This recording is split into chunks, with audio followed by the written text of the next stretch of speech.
The market is rallying with sectors like railways, renewable energy and defense leading the rally. So today we are going to talk about a company which has key presence in all these three sectors. So when you are investing in this company, you are playing these three themes together, and this company is HBL Power Systems. Along with these three sectors, the company's products are used in various other sectors, and it's going to be a very interesting company to read about. So if you're new to the channel, please do subscribe and hit the bell icon. And if you have not joined our Telegram channel yet, look at the bottom left of your screen, search my name on the Telegram, find our channel and join today as we discuss a lot of interesting news, views and analysis on our Telegram channel on a daily basis. Now let's talk about HBL Power Systems. So this is a Hyderabad based company. This is a research driven manufacturing company. So this is not just another manufacturing company where they have collaborations with some foreign company, or they are having some technical collaboration with some other company and they are borrowing their technology. This company has developed all the technologies on their own, and they have developed the entire technology in India. So it is a indigenously developed technology which the government is also very keen in promoting. So it's a research driven manufacturing company having presence in several products in several sectors. What does this company try to do? The company tries to find out the technology gaps in Indian businesses or the Indian economy, and those problems this company tries to solve by innovation of new products. The company's products are supplied to various sectors like aviation, railways, defense, oil and gas, telecom and several other smaller sectors as well. They have 5 manufacturing facilities and they do the design, research, development, manufacturing of batteries. So when we talk about batteries, these are not usual normal batteries which is manufactured by any other company. These are specialized batteries used in critical applications like missiles, defense and various other stuff. The company also has presence into railway safety systems and train management systems, and we are going to talk about all these production sectors in detail in the coming slides. They have presence in 80 plus countries, and they also are now venturing into the e-mobility space, that is EVs. The company develops lithium-ion batteries, which is again a new technology which is used in various applications including defense. This is the world's second largest manufacturer of nickel cadmium batteries. So now you can understand that they are into specialized batteries, and it is the only Indian manufacturer of high powered pure lead thin battery, which is in short called PLT batteries, which again have some critical applications. Now let's talk about the management of the company. The chairman and managing director is a very experienced person having more than 3 decades of experience in research and development and manufacturing. He has done his bachelor's degree from IIT Kharagpur. He has done his PhD from Columbia University. Dr. A.J. Prasad is the chairman and managing director. He has also done his master's from MIT. A few of his other family members have also joined the business and they are running the business with them. When we talk about the business of the company, on a broad basis, we can divide the business into 3 categories. They are into railway, electronics and other railway products.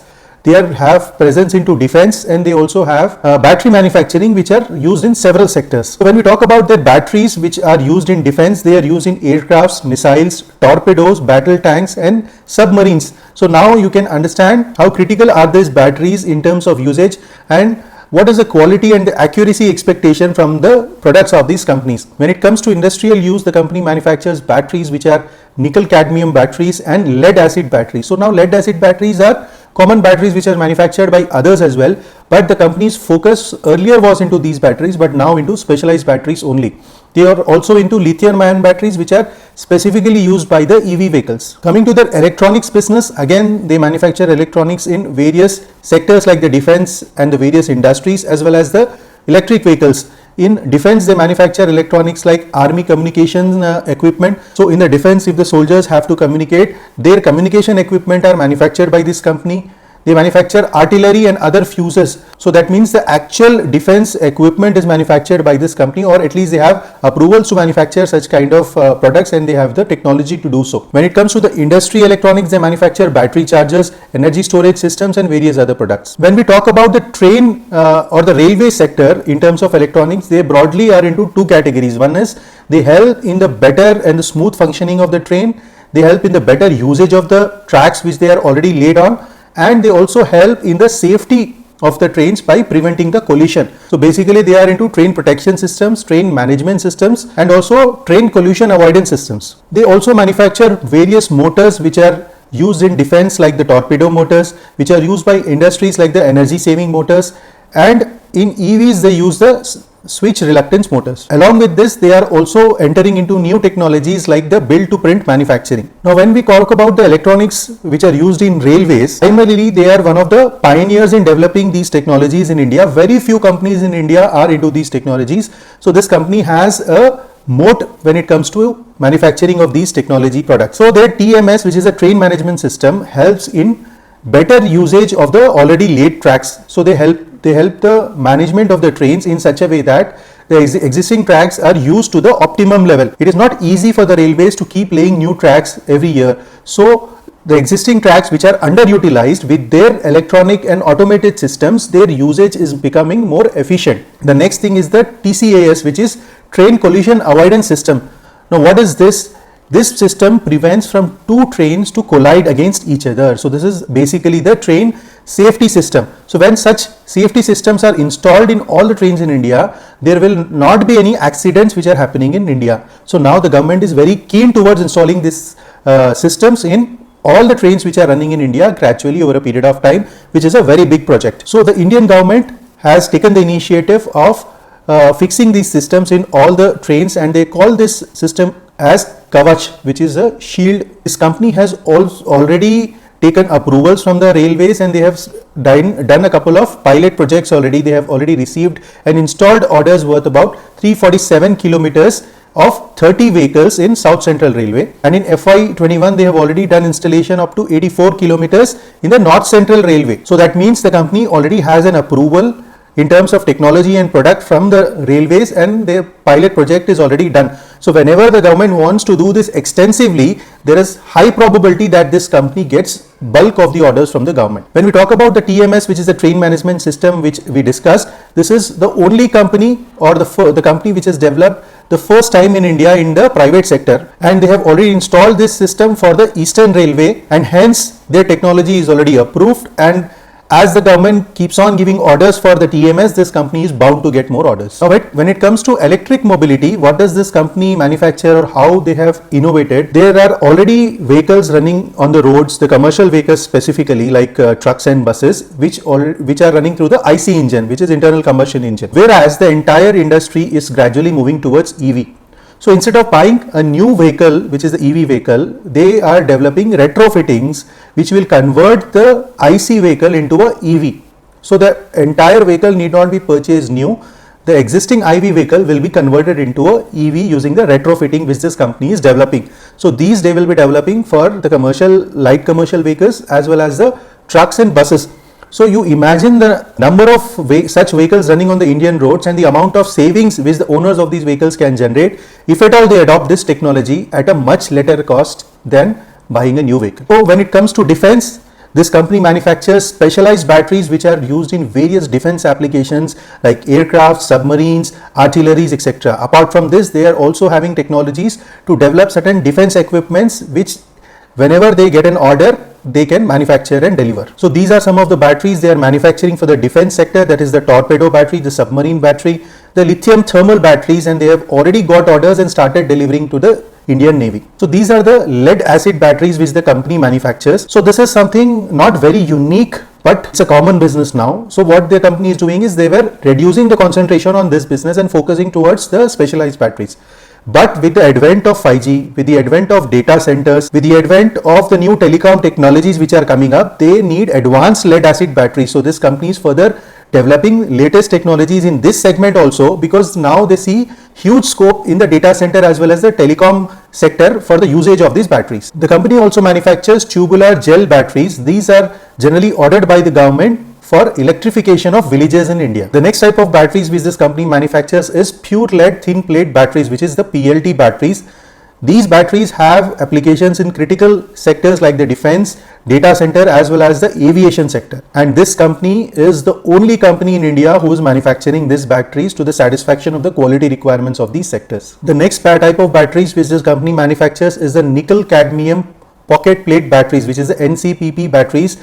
This is the world's second largest producer for these batteries, and they already have got orders from BHEL and they have started supplying these batteries in India. These are the different industries to which this company has exposure to. You can see that the business is well diversified across different industries like defense, data center, power engine cracking, oil and gas, railways, aviation, some sectors in these lists have a very high tailwinds in the present environment, and the next decade there seems to be very high growth in some of these sectors.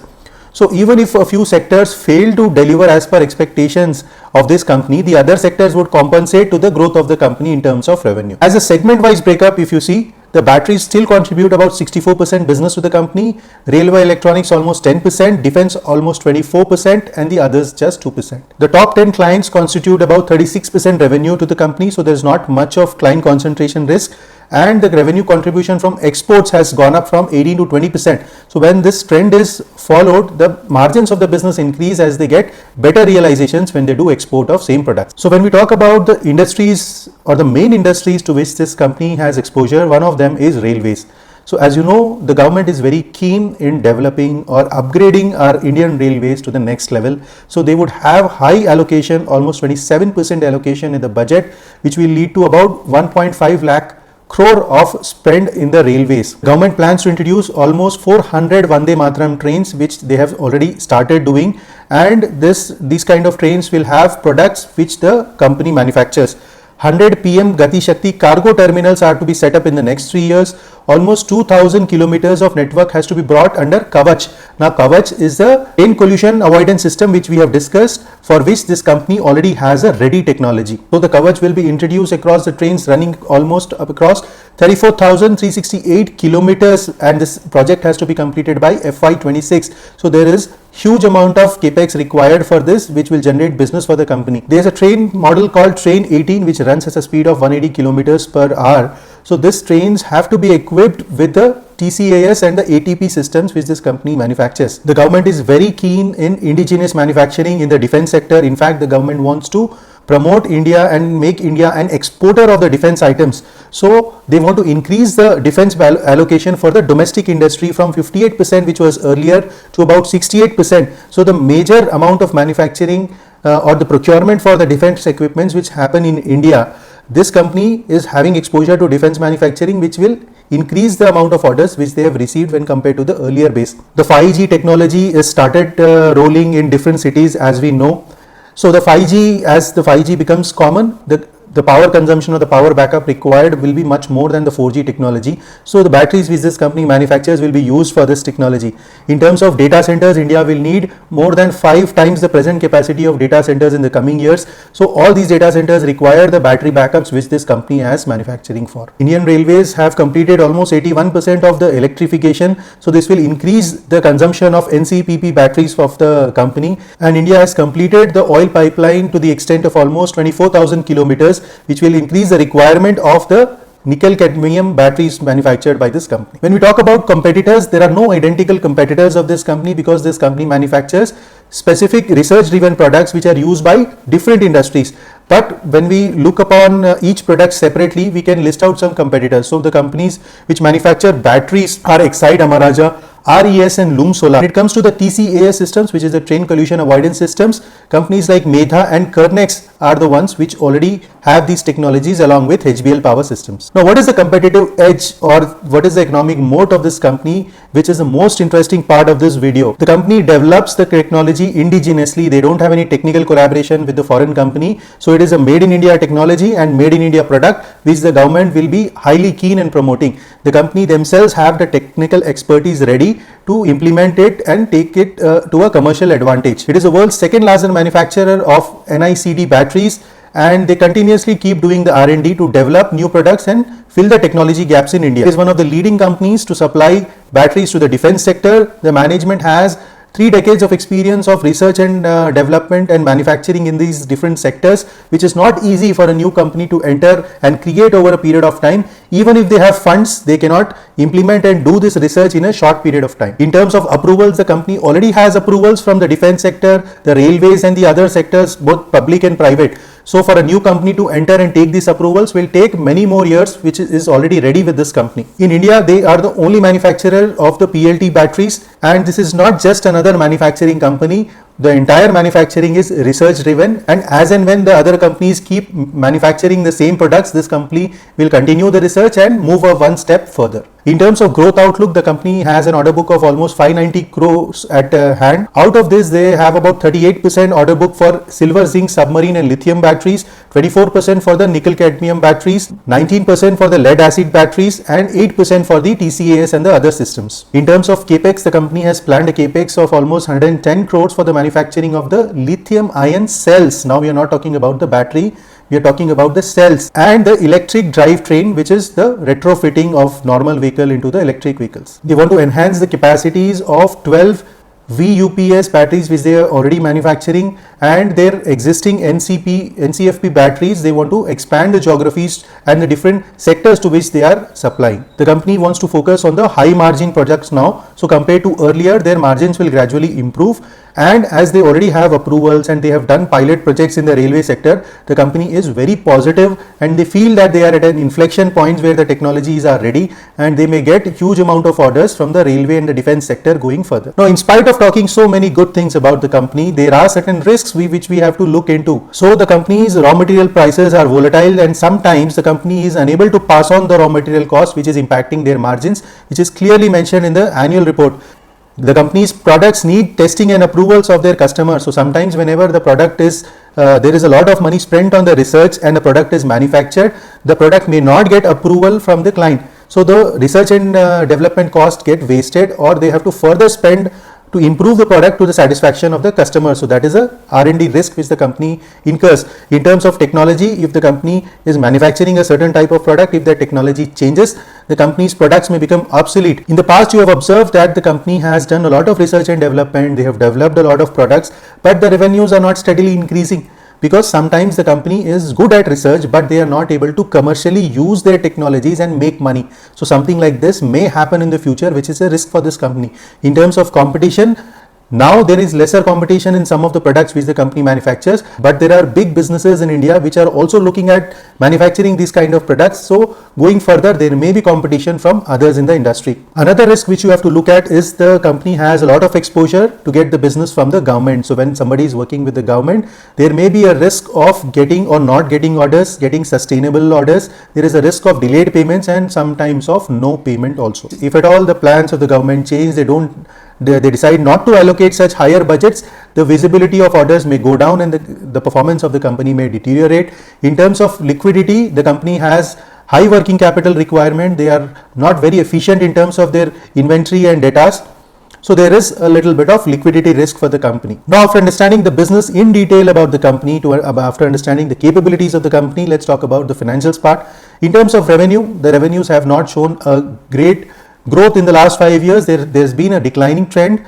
They have fallen from about 1600 crores to 900 crores in FY21, and now they have increased to about 1236 crores in FY22. In terms of EBITDA, there was again a falling trend, but recently the EBITDA has gone up in FY22 to 139 crores. EBITDA margin has gone up to almost 11%. The profit after tax has shot up to almost 94 crores. Now, why is the profitability increasing even though the revenue is not increasing at the same rate? Because the company has cleared a lot of debt which they had. So they have a lot of savings of interest which are expanding their margins and profitability, which is good sign. The profit after tax margin has gone up to as high as 7.6%, which is a good sign, and the share capital is constant at 28 crores. In terms of reserves, there is a steady growth in reserves, as the company, although making lesser profits in the earlier years, but they have continuously been profitable.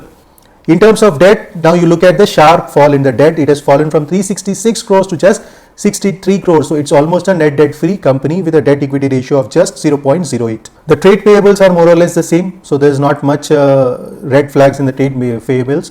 The fixed assets have gone down because in the recent past the company has not done much of capex, but they are planning to do so in the coming years, which is to the extent of about 110 crores. In terms of inventory, you can see that the inventory levels are slightly on the higher side, which can also be reflected in the inventory days, which is as high as almost 150 days. So we expect the company to do better in terms of inventory turnover ratio. In terms of receivables, again, this area is a area where you have to closely look at, because they are as high as 293 crores and the debtor days are as high as almost 80 to 100 days, which is close to about 3 months. So if the company can maintain their working capital in a better way, they can have better savings and cash flows, which will help in turn increasing the margins and profitability of the company. In terms of cash equivalents, the cash position is getting better as the debt position is coming down. In terms of operating cash flows, the company has been maintaining and getting good amount of cash flows, so they don't have any problems in generating cash flows. In terms of free cash flows also, they have always been having positive free cash flows, except in the last year because of the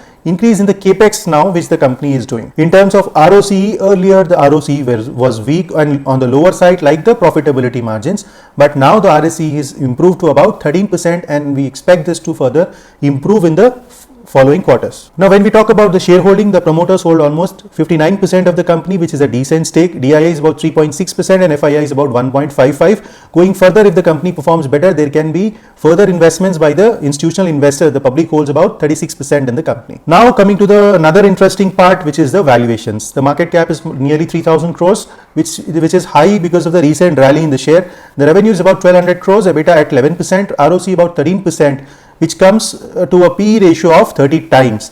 The 5 years median PE is about 28 and the market cap to sales is almost 2x. The 5 years median market cap is just 0.7x and the PB ratio is almost 3.3 and the 5 years median PE is about 1.2. So what are we doing is we are comparing the historical valuations which were given by the market to this company with the present valuations, as there is no like-to-like comparison for this company. So compared to the historical valuations, presently the valuations look fully priced. So if at all the company is maintaining the growth tempo which they have shown in FY23 or FY22 in the coming years, then these valuations will be justified. Otherwise, these valuations are fully priced. The stat auditors of the company are Mrs. Rao and Kumar. The auditor's remuneration is 35 lakhs. The director's remuneration is close to about 96 lakhs, which is reasonable. ROE is about 10% and dividend. This is a dividend paying company. Now, when we look at the chart, as the performance in the past has not been consistent, so is the chart. The chart looks a little cyclical because whenever the company was making lower profits, lower revenues, the share price fell down. But recently in the last 6 months to 1 year, you see a very sharp rally moving towards more than 100 rupees. This is just a face value one share. So chasing this stock at the present level may be slightly risky if at all you are not applying a stop loss. So if you're satisfied with the business model of the company, the capabilities which the company has, even if the valuations are fully priced, you can wait for a small dip and start accumulating the stock at a support level of somewhere around 85 rupees in a staggered manner. But in the future, you have to closely monitor the performance of the company. If the performance of the company is consistent, revenues are steadily growing, the company is getting orders from the defense, government and the other sectors for their products which they are manufacturing, well and good, you can continue to hold. But if at all there is a downturn and you don't see visibility in the order book, there is some problem in maintaining the revenues and the profits, then you should take a call of exit in such company. But looking at the present scenario, looking at the commentary from the management which is mentioned in the annual report, the management is talking about the company being at an inflection point, and they talk about that whatever the technologies the company has developed in the past, they are getting fruits of those companies, and this is an inflection point of growth for the company. So this is about HBL Power Systems. I hope you like this video of this company, which is very unique from all the companies which we have analyzed till now. Let's summarize the video by discussing some thesis and antithesis points. In terms of thesis points, the company has presence in various different key sectors which are having high growth expectations in the coming years, like defense, railway and EV. This is a research driven manufacturing company which has strong economic moat. They have their technologies indigenously developed in India, so they are not dependent on the foreign companies. They are the only Indian manufacturers and among the few manufacturers of certain products which the company manufactures. The company already has approvals from the defense and the railways. So whenever the need arises, the company can readily supply in a large scale to these sectors. The company has huge technical expertise in terms of the promoter's experience as well as the technologies which they have developed over a period of years, and they are at an inflection point of growth in all these sectors which they are working on. In terms of antithesis points, the company has exposure to the public sector undertakings and the defense, where the orders are not linear, the revenues can be lumpy, the policies of the government can change, the budgets of the government can change, which can have a direct impact on the business of the company. So the sustainability of the business in the future is a question. In terms of liquidity, there could be a risk if at all the debt increases again, but as of now, the liquidity risk is minimized. In terms of competition, there could be competition from the present few players as well as the new companies which are investing in such technologies. The raw material prices are a little volatile, which can impact the margins of the companies. And in the history, the company's performance has not been very consistent. So that consistency has to be closely monitored if you are invested in this company. So this is about HBL Power Systems. I hope you like the detailed and unbiased analysis. If you like the video, hit the like button and subscribe to the channel. Please share the video with your friends if you like the analysis of this new company. If you're not a part of the Telegram channel, do join today. And if you want me to make videos on your favorite companies, do mention the names of the companies in the comments below. I'll be happy to make the videos on them. Thank you for watching and have a wonderful day.